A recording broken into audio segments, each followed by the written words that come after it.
Hi all, good morning.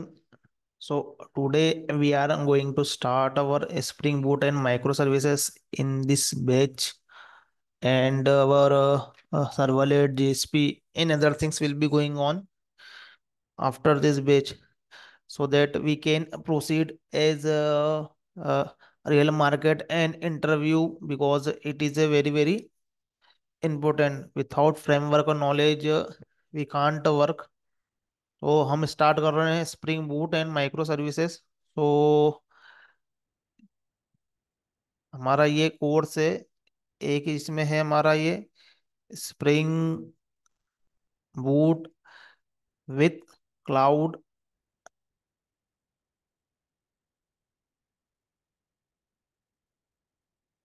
And micro services.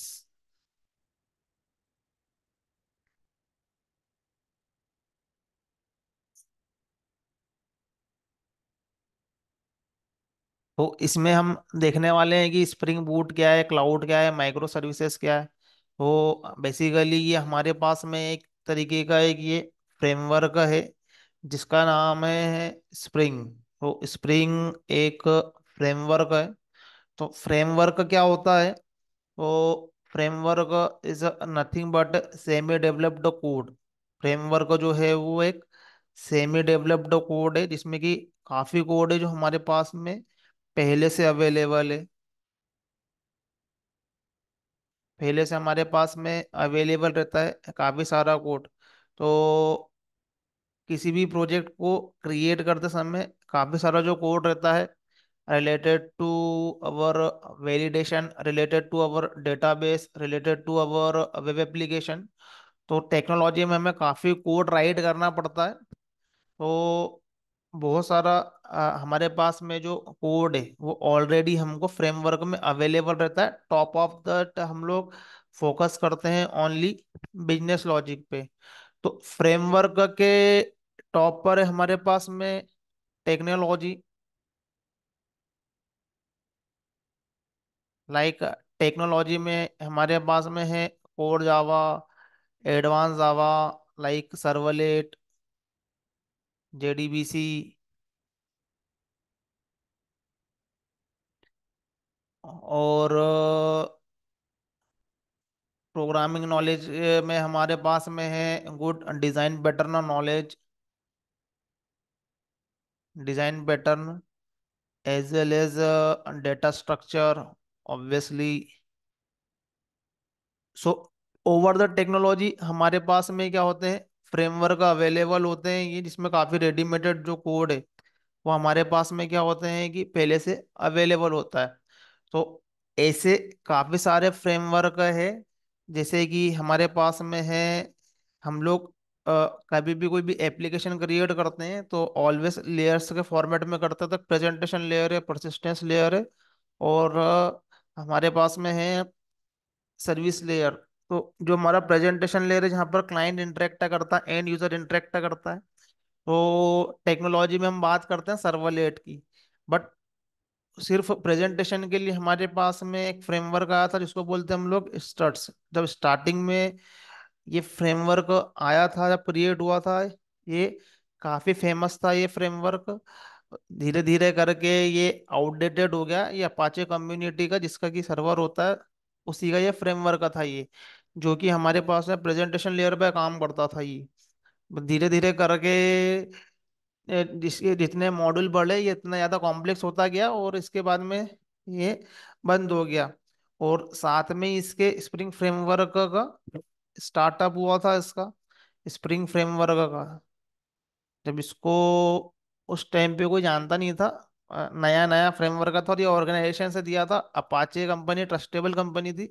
तो Spring framework जो community create कर रही थी, रॉड जॉनसन की टीम थी, इनकी इंटरफेस 21 कंपनी का नेम है। तो उस टाइम पे ये इतना रिलायबल भी नहीं था ये। फिर धीरे धीरे करके यहाँ से स्प्रिंग फ्रेमवर्क ने अपने अंदर काफी सारे मॉड्यूल क्रिएट करे, और ये सारे लेयर्स पे काम करता है फ्रेमवर्क। ये जो स्ट्रट्स जो था वो ओनली हमारे लिए persistence layer, sorry presentation layer पे काम करता था ये। बाकी डेटाबेस को हैंडल करने के लिए या तो जेडीबीसी यूज करो या कोई अदर फ्रेमवर्क को यूज करो। तो only for JDBC part, database site को हैंडल करने के लिए हमारे पास में एक फ्रेमवर्क है, हाइबरनेट। तो हाइबरनेट जो फ्रेमवर्क है, ओनली ये परसिस्टेंस लेयर को हैंडल करता है, जहाँ से हम लोग डेटाबेस को कम्युनिकेट करते हैं। तो ये हमारे पास में होता है हाइबरनेट परसिस्टेंस लेयर।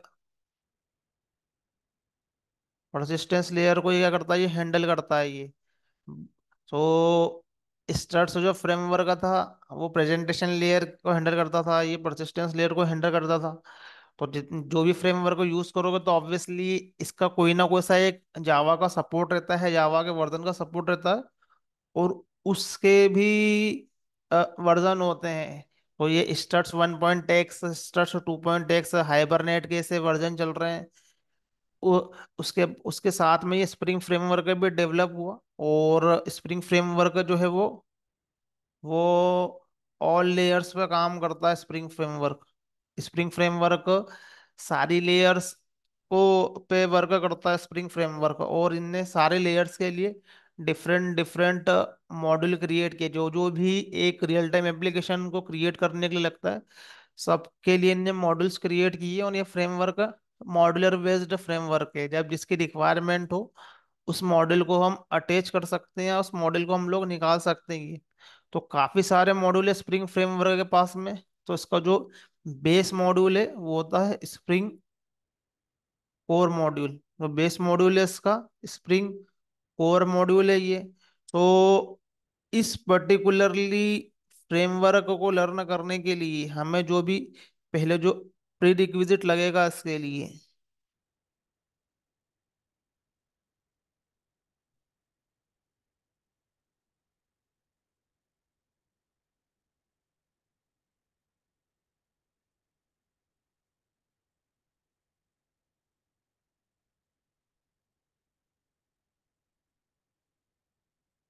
इसके लिए हमको लिए जो भी क्या लगेगा, प्रीक्विजिट लगेगा।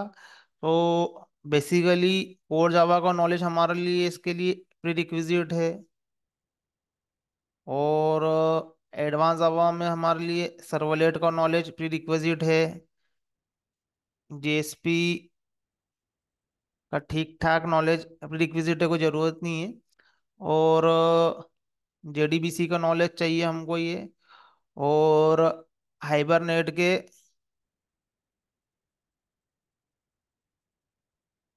बेसिक पता होना चाहिए कि हाइबरनेट फ्रेमवर्क काम कैसे करता है। ओ, क्योंकि यहाँ पर सब कुछ क्या होता है, रेडीमेड अवेलेबल रहता है ये। तो ये इसके लिए प्री रिक्विजिट है स्प्रिंग बूट और माइक्रो सर्विसेज लर्न करने के लिए। बिकॉज यहाँ पर सारी चीज़ें पहले से अवेलेबल है, इसका अंडरस्टैंडिंग होगा तो एक क्विकली अंडरस्टैंड होगी, अदरवाइज स्ट्रगल रहता है। और डिज़ाइन पैटर्न,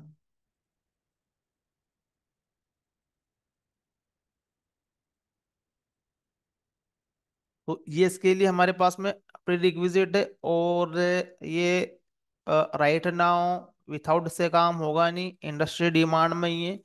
कोई भी नौकरी की प्रोफाइल हम लोग देखते हैं तो उसके अंदर ऑब्वियसली हमको ये दिखने वाला है। Without spring boot micro services knowledge के बिना इंटरव्यू मिलेगा नहीं। और फ्रेशियर एक्सपीरियंस दोनों के लिए रिक्वायरमेंट है फ्रेमवर्क नॉलेज। अभी आर्टिफिशियल इंटेलिजेंस का टाइम है, तो सब कुछ आना जरूरी है। तो अभी देखते हैं हम लोग, टेक्नोलॉजी है, टेक्नोलॉजी के टॉप पे हमारे पास में क्या होते हैं, फ्रेमवर्क होते हैं। तो फ्रेमवर्क में काफी सारा जो हमारे पास में बाइलर प्लेट कोड होता है, लाइक हमारे पास में डीबी रिलेटेड लॉजिक हो गए। तो इसके पास में काफी बाइलर प्लेटेड कोड है, लाइक हमारे पास में वैलिडेशन रिलेटेड लॉजिक हो गए। तो हमारे पास में क्या होता है कि काफी सारे बाइलर प्लेट कोड है।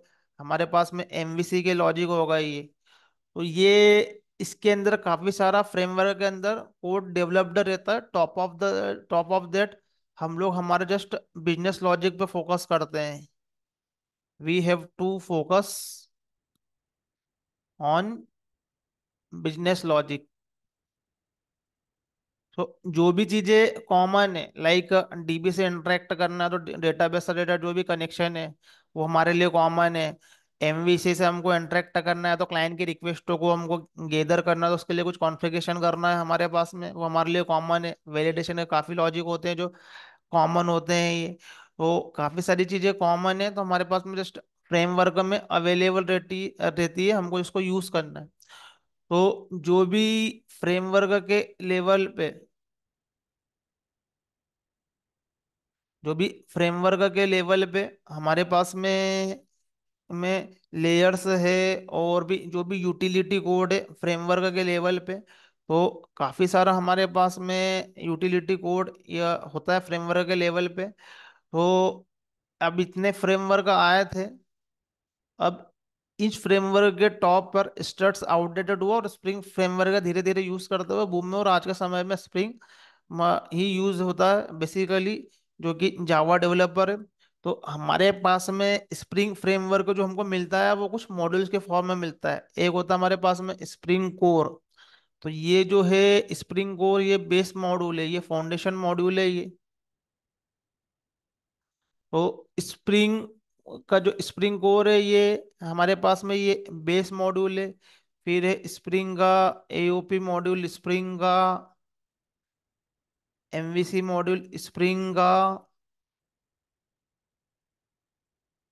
जेडीबीसी मॉड्यूल, स्प्रिंग का सिक्योरिटी,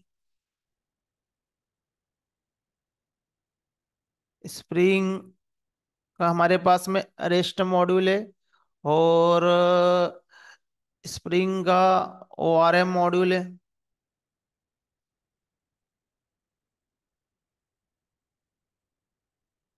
तो ऐसे हमारे पास में क्या है, काफी सारे मॉड्यूल है स्प्रिंग फ्रेमवर्क को लेके ही।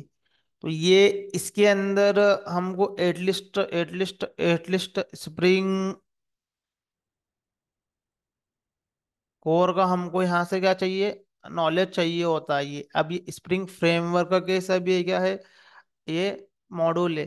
अब थोड़े टाइम बाद में स्प्रिंग फ्रेमवर्क को ही एक्सटेंड करके इसका एक एक्सटेंशन मॉड्यूल आया,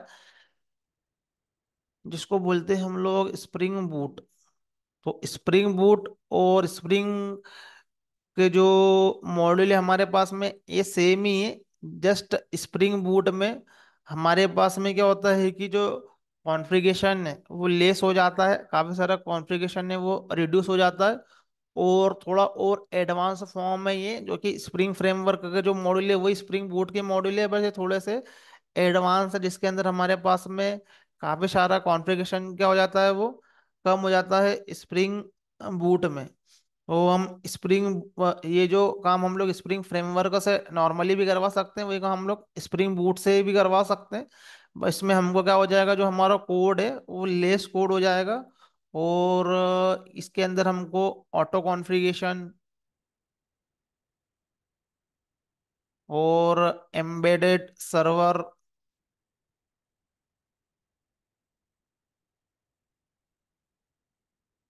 एम्बेडेड सर्वर और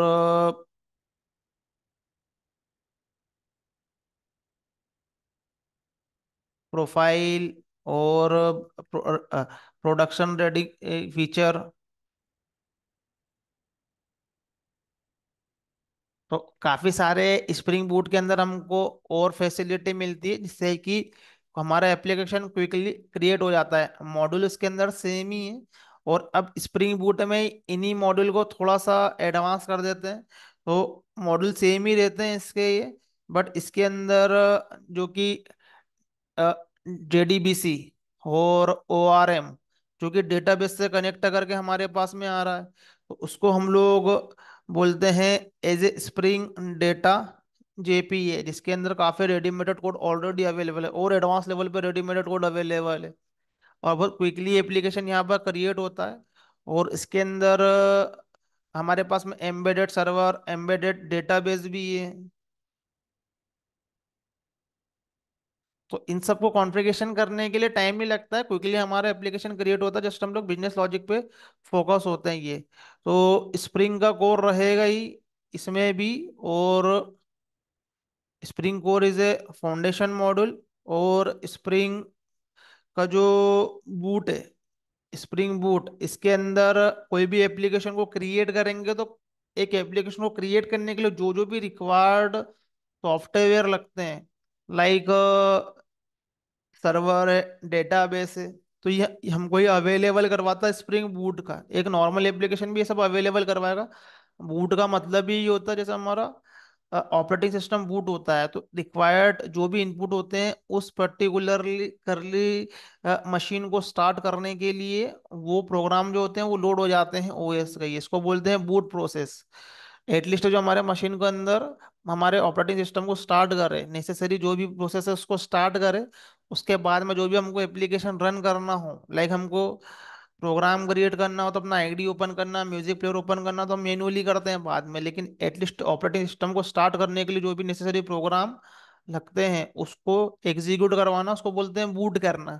वैसे ही एक एप्लीकेशन को स्टार्ट करने के लिए जो भी रिक्वायर्ड सॉफ्टवेयर लगेंगे, सॉफ्टवेयर नहीं बोलते, लाइब्रेरी बोल सकते हैं, क्यों, बिकॉज इसके अंदर क्या होती है, लाइब्रेरी होती है। Library nothing but a jar file, जो कि हम लोग किसी भी एप्लीकेशन के अंदर जार फाइल को यूज करते हैं, तो मेवन के थ्रू हम लोग फॉर्म में क्या करते हैं, उसको कॉन्फ़िगर कर लेते हैं, तो उसके वो क्लास पाथ में अवेलेबल हो जाती है। तो स्प्रिंग बूट के एप्लीकेशन को रन करते हैं तो नेसेसरी जो भी उसके लिए रिक्वायर्ड हमारे पास में डिपेंडेंसी है उसकी, उस सब क्या होती है क्लास पाथ में सेट हो जाती है। और जो भी सॉफ्टवेयर लगते हैं वो सब उसमें अवेलेबल रहते हैं। लाइक हमको यहाँ पर अलग से सर्वर इंस्टॉलेशन करने की जरूरत नहीं है, जैसे कि अभी हम लोग करते आ रहे हैं, उसके अंदर अवेलेबल रहेगा वो क्रिएट करेंगे तो हमको दिखेगा कैसे अवेलेबल है, उसकी डिपेंडेंसी उसके जार फाइल में दिखेगा, उसके साथ में ही आएगा वो अटैच होके। एम्बेडेड डेटाबेस हमको दिखेगा, हमको अलग से जरूरी नहीं कि ओरेकल माइस्क्वेल इंस्टॉल करने की जरूरत है। हाँ जरूरत पड़ेगी तो करेंगे बाद में, इंटीग्रेट करते समय करते हैं। जरूरी नहीं कि हम उसी का सर्वर यूज करें, उन्होंने हमको फैसिलिटी दी है ताकि हम लोग रैपिड एप्लीकेशन क्रिएट कर सके, क्विकली एप्लीकेशन को क्रिएट कर सके। और भी फैसिलिटी रहती है जो कि एप्लीकेशन को रिक्वायरमेंट, एप्लीकेशन को अलग अलग एनवायरनमेंट में चलाने के लिए, उसको एग्जीक्यूट करने के लिए, उसको वहाँ पर उसका एग्जीक्यूशन देखने के लिए हमारे पास में और भी चीज़ें लगती है, like profile.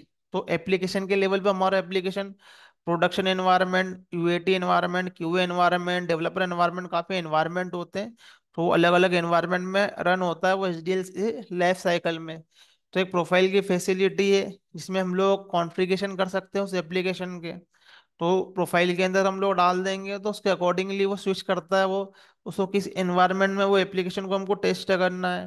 Production ready feature मिलते हैं, तो कोई भी एप्लीकेशन की जो नॉन फंक्शन रिक्वायरमेंट रहती है, लाइक उसके अंदर, सॉरी, वो जो एप्लीकेशन है किसी भी मशीन पे चल रहा है, किसी भी एनवायरनमेंट में चल रहा है, तो वो कितनी मेमोरी कंजप्शन कर रहा है, कितने थ्रेड उसमें एग्जीक्यूट हो रहे हैं, तो उसका हमको मैट्रिसेस देखने पड़ते हैं फॉर परफॉर्मेंस। तो हमको प्रोडक्शन रेडी फीचर मिल जाते हैं, हमको अलग अलग इन सॉफ्टवेयरों को इंस्टॉलेशन करने की जरूरत नहीं पड़ती, यूज करने की जरूरत नहीं पड़ती। काफी सारे हमारे पास में क्या होते हैं, हमको प्रोडक्शन रेडी फीचर यहाँ पर अवेलेबल हो जाते हैं if we are using Spring Boot. तो स्प्रिंग फ्रेमवर्क का ही एक एनहांसमेंट फॉर्म है जहाँ पर हमको काफी कम कॉन्फ़िगरेशन है, काफी चीजें हमको रेडीमेड अवेलेबल पहले से मिलती है, इसलिए हम उसको बोलते हैं स्प्रिंग बूट। तो स्प्रिंग और स्प्रिंग बूट में ये डिफरेंस आता है, स्प्रिंग में हम लोग एक पर्टिकुलरली जो भी मॉड्यूल को यूज करते हैं हम लोग उसी को यूज करते हैं। स्प्रिंग बूट में हमको काफी चीजें पहले से अवेलेबल होती है जो कि एक एप्लीकेशन को चलाने के लिए जरूरी है। अब इस एप्लीकेशन से हमको डेटाबेस कनेक्ट करना है, इस एप्लीकेशन से हमको एमवीसी का एप्लीकेशन बनाना है टॉप ऑफ द बूट, तो यहाँ भी बनेगा। तो यहाँ पर हम लोग स्प्रिंग बूट का यूज करेंगे तो भी वही काम होना है, बट यहाँ पर हमको कम एफर्ट लग जाएंगे और कम कॉन्फ़िगरेशन करना पड़ेगा। बहुत जल्दी से ही हमारा एप्लीकेशन क्रिएट होगा, यहाँ पर इतना टाइम नहीं लगेगा। ये फंक्शनैलिटी जो हम अचीव कर रहे हैं अभी सर्वलेट के लेवल पे, तो काफी एफर्ट लगा रहे हैं यहाँ पर ये, उसके लिए ये फंक्शनैलिटी को हम यदि स्प्रिंग बूट में अचीव करेंगे, स्प्रिंग फ्रेमवर्क में अचीव करेंगे, तो हमारा एफर्ट और कम हो जाएगा। काफी चीजें हमारे पास में पहले से अवेलेबल रहेगी, जस्ट हमको उसको यूज करना है। वो spring core module, spring MVC module, spring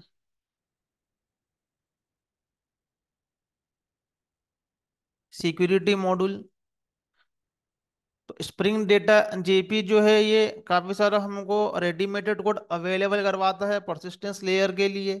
इसके अंदर हम जेडीबीसी और हाइबरनेट ये सभी जो का कॉम्बिनेशन है, जिससे भी हम लोग हमारे बैकएंड सिस्टम से क्या होते हैं, कनेक्ट होते हैं। फिर यहाँ पर हमारा जो रेस्टफुल सर्विसेज है।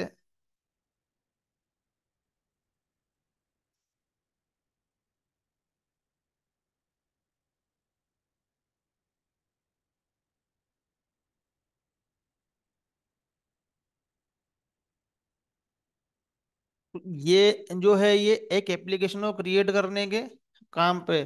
तो स्प्रिंग कोर जो है हमारे पास में ये एक तरीके का बेस मॉड्यूल है। बेस मॉड्यूल होने का मतलब ये होता है कि ये हमको आईओसी परफॉर्म करता है एंड डीआई परफॉर्म करता है। अब ये ज़्यादा जरूरी है, ये स्प्रिंग फ्रेमवर्क का फंडामेंटल ही है ये IOC and DI, dependency injection.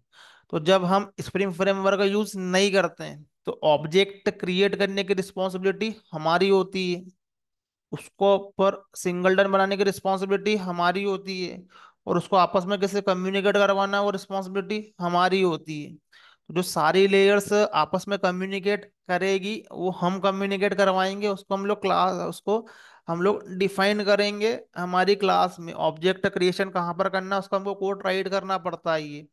तो एक प्रेजेंटेशन लेयर सर्विस लेयर को कॉल करती, सर्विस लेयर को कॉल करती, सर्विस परसिस्टेंस लेयर को कॉल करता है, जैसा कि हम देखते ही हैं।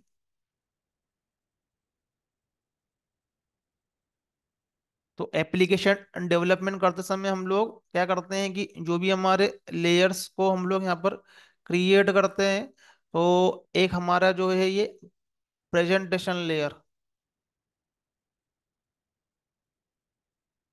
और एक हमारे पास में है ये हमारा ये सर्विस लेयर।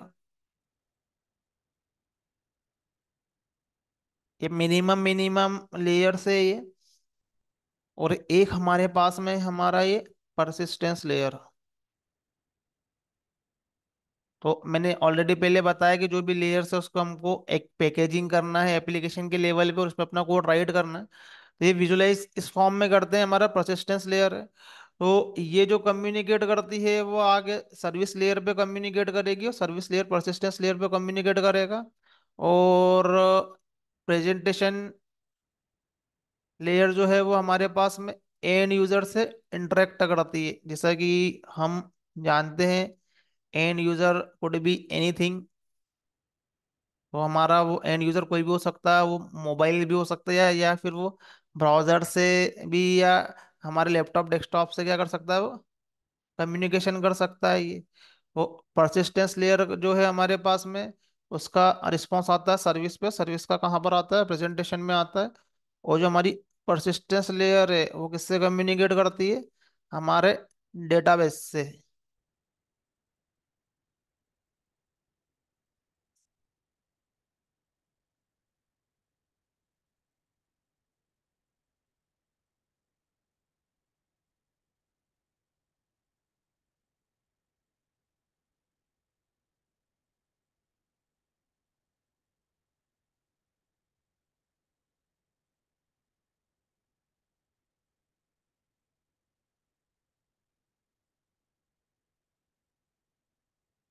तो over the network with the help of HTTP protocol. तो HTTP प्रोटोकॉल पे, over the network HTTP protocol, और सिक्योर करेंगे तो HTTPS। तो जो ऊपर हमको यहाँ पर एक लॉक दिखता है किसी भी वेबसाइट पे, तो हम उसको क्या बोलते हैं, HTTPS। तो कोई से भी हम यहाँ पर यदि वेबसाइट को यहाँ पर यूज करते हैं तो यहाँ पर हमको एस दिखाई देगा ये HTTPS।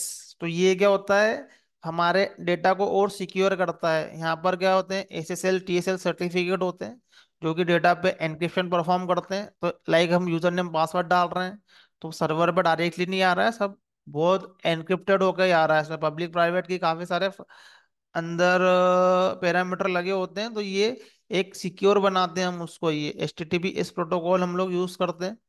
तो एप्लीकेशन को सिक्योर करने के लिए बाद में वो सर्टिफिकेट भी इंस्टॉलेशन करने पड़ते हैं ओवर द सर्वर। तो HTTPS प्रोटोकॉल पे काम करते हैं सिक्योरिटी, सिक्योर एप्लीकेशन क्रिएट करने के लिए। ये हमारी प्रेजेंटेशन लेयर से इंटरेक्ट करता है, सर्विस से करता है, परसिस्टेंस से करता है ये।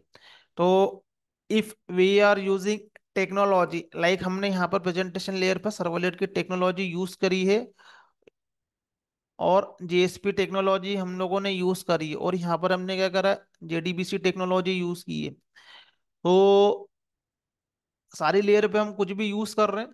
तो ऑब्वियसली बात है, हमारे पास में क्या होते हैं कि कोई भी एप्लीकेशन के अंदर किसी भी लेयर पे हम कोड कर रहे हैं, तो हमको क्या करना पड़ता है, ऑब्जेक्ट को क्रिएट करना पड़ता है सारी लेयर्स पे। प्रेजेंटेशन लेयर से रिलेटेड ऑब्जेक्ट क्रिएट होंगे, सर्वलेट का ऑब्जेक्ट क्रिएट होगा, JDBC का ऑब्जेक्ट क्रिएट होगा। देन हमको क्या करना पड़ेगा, यहाँ पर ऑब्जेक्ट क्रिएट करने के बाद में वो ऑब्जेक्ट हमको देखना है कि वो ऑब्जेक्ट मल्टीपल क्रिएट होना चाहिए या सिंगलटन, या एक ही टाइम क्रिएट होना चाहिए। तो हमको उसको डिजाइन बटन का यूज करके उसको हमको सिंगलटन बनाना पड़ेगा। ये हमारी रिस्पॉन्सिबिलिटी होती है। ये कौन सा ऑब्जेक्ट कैसे यूज हो रहा है, काफी सारे टाइप के डिजाइन बटन है, तो हमको क्या करना पड़ता है, according to design button use करना पड़ता है उस ऑब्जेक्ट को। तो ऑब्जेक्ट को यदि हमको सिंगलटन रखना है, तो हम लोग उसको क्या करते हैं कि मैनुअली कोड करके उसको हम लोग क्या बनाते हैं, सिंगलटन बनाते हैं। तो ऑब्जेक्ट को क्रिएट करना, फिर उसके उसको एक स्कोप प्रोवाइड करना, लाइक ए सिंगलटन रखना है हमको। ये ऑब्जेक्ट मल्टीपल टाइम हमको क्रिएट नहीं होना चाहिए। फिर इसके अलावा जो मेन होता है ये ऑब्जेक्ट कम्युनिकेशन। तो दो ऑब्जेक्ट आपस में कैसे कम्युनिकेट करते हैं, एक होता है हमारे पास में इज रिलेशनशिप, जिसको हम लोग बोलते हैं इनहेरिटेंस, और एक होता है हमारे पास में हेज रिलेशनशिप। तो हेज रिलेशनशिप मतलब ये पर्टिकुलर क्लास का जो ऑब्जेक्ट है दूसरी क्लास में क्रिएट होता है। कोर जावा में हमने देखा है कि दो क्लासें कैसे आपस में कम्युनिकेट करती है। बट एप्लीकेशन लेवल पे कम्युनिकेट कौन कर रहा है, यहाँ पर लेयर्स आपस में कम्युनिकेट कर रही है बिजनेस के लेवल पे। तो डेटाबेस की लेयर है हमारे पास में, सर्विस की लेयर है यहाँ पर हमारे पास में, प्रेजेंटेशन की जो लेयर है ये आपस में कम्युनिकेट कर रही है। तो ये कम से कम एप्लीकेशन के लेवल पे तो लगता ही है। ऑब्जेक्ट क्रिएशन, उसको स्कोप प्रोवाइड करना। तो यहाँ पर ये सिंगलटन है और प्रोटोटाइप है। प्रोटोटाइप सिंगलटन एश्योर ये करता है कि ऑलवेज एक ही ऑब्जेक्ट क्रिएट होगा उस क्लास का। प्रोटोटाइप ये एश्योर करता है कि ऑलवेज न्यू ऑब्जेक्ट क्रिएट होगा। तो उसको हम लोग बोलते हैं एक तरीके का स्कोप। अब इनके बीच में कम्युनिकेशन करवाना, कोलैबोरेशन करवाना बिटवीन द ऑब्जेक्ट ईजे से होता है, हेजे से होता है। तो लेयरिंग अप्रोच जो होती है उसके अंदर हमारे पास में क्या होता है, हेज रिलेशनशिप लगता है। यहाँ पर हम लोग इनहेरिटेंस परफॉर्म नहीं करते हैं। इनहेरिटेंस परफॉर्म करते हैं जब हम लोग कॉमन फीचर मल्टीपल प्लेसेस पे यूज करते हैं, उस केस में हम लोग इनहेरिटेंस करते हैं ये। बट यहाँ पर हमको क्या लगता है कि हेज रिलेशनशिप लगता है। तो ये एप्लीकेशन के लेवल पे ये थिंग्स कॉमन है, ऑब्जेक्ट का क्रिएट होना, उसका स्कोप प्रोवाइड होना, और उनके बीच में कम्युनिकेशन होना, ये हमारे लिए कॉमन है ये।